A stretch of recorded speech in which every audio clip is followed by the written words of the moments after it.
Hey guys, Justin Conoco from theclosers.ca here and Grogan Conoco Real Estate Brokerage. Just wanted to give you our August market update.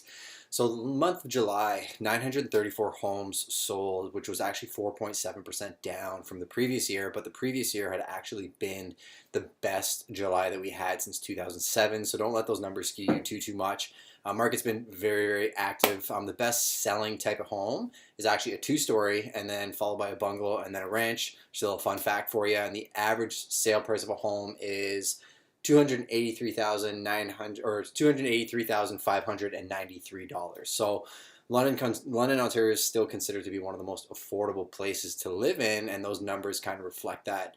Another thing we just wanted to bring up is a small little legal brief pertaining to investment property. We read an article recently about how a lot of people trying to document occupancy in investment properties, thinking that if they send their address or their driver's license to a certain address that they can get away with that as far as a capital gains tax exemption when it comes time to sell the property.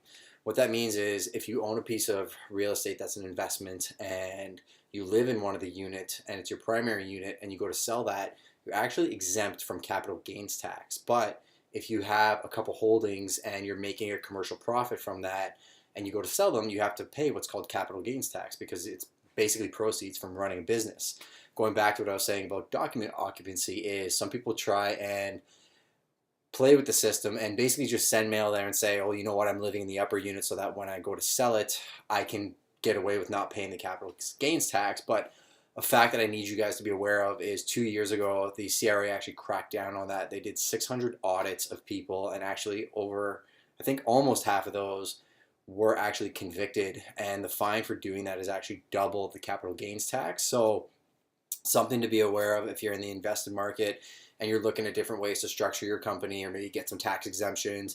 Maybe something to think about is sitting down with a good lawyer and structuring a company that's what they do.